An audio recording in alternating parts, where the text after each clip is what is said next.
Daftar tabiat buruk Antok, pelaku mutilasi Uswatun Hasanah yang diceritakan oleh tetangga dan warga sekitar rumahnya. Rohmat Trihartanto, RTH, alias Antok, 33, adalah pelaku mutilasi Uswatun Hasanah, 29, wanita asal Blitar yang jasadnya dimasukkan dalam koper merah lalu dibuang di Kabupaten Ngawi.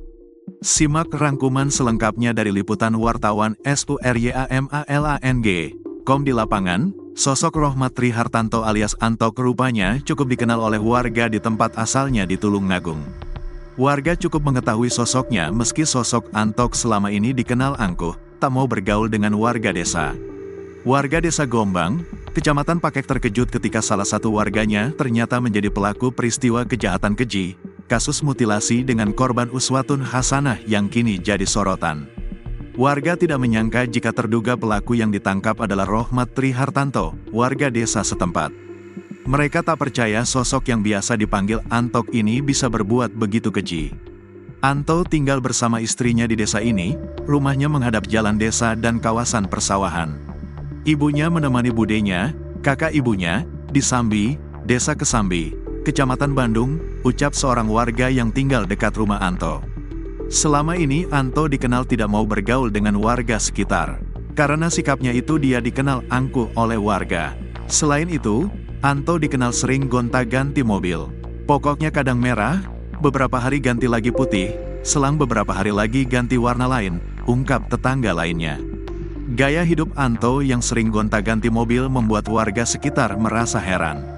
Sebab mereka tidak tahu secara pasti apa pekerjaannya. Anto memang pernah bekerja di Taiwan selama 6 tahun, namun itu sudah lama.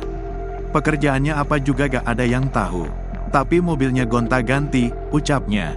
Di kalangan makelar mobil, Anto dikenal pemain mobil, patasan, atau mobil, bablasan.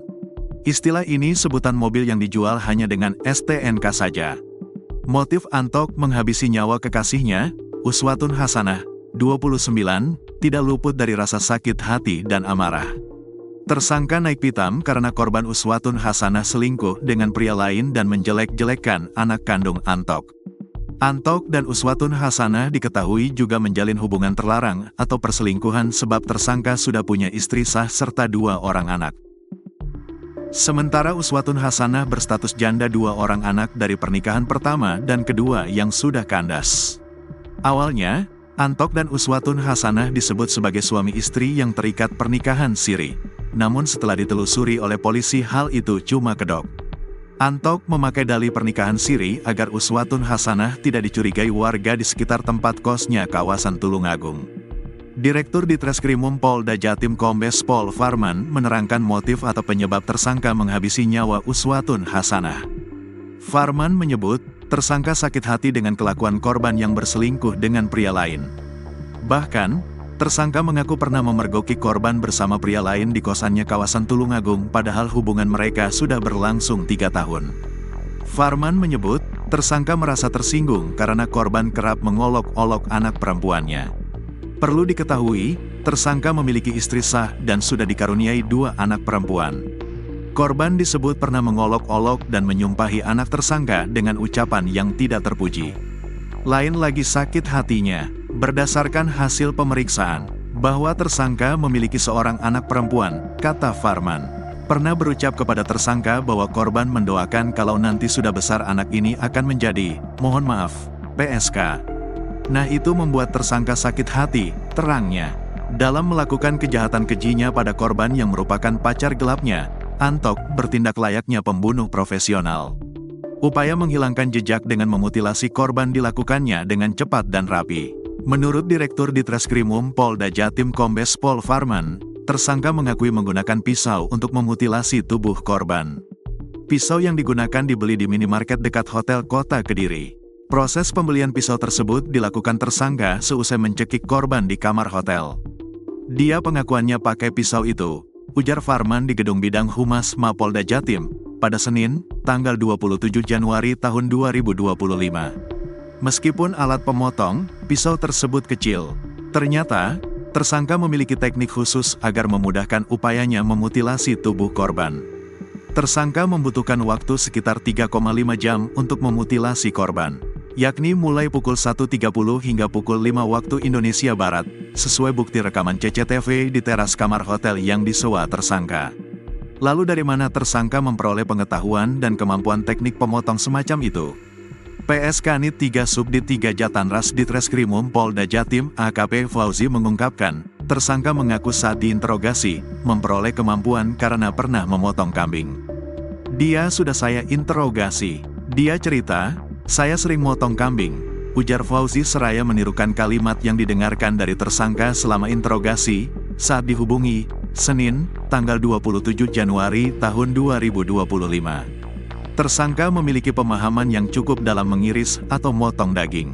Bukan sering motong kambing, tapi pernah motong kambing. Dia ini pintar, berpengalaman, sering lihat YouTube, katanya. Alat pisau dapur yang dibeli di minimarket itu, diakui tersangka digunakan memotong 3 bagian tubuh korban. Eksekusi di kamar mandi, pisau beli di minimarket, ungkapnya.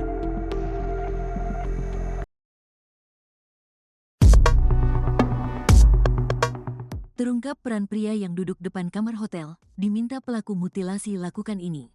Polisi turut mengamankan pria tersebut diduga merupakan kerabat keluarga dari Rohmat Tri Hartanto.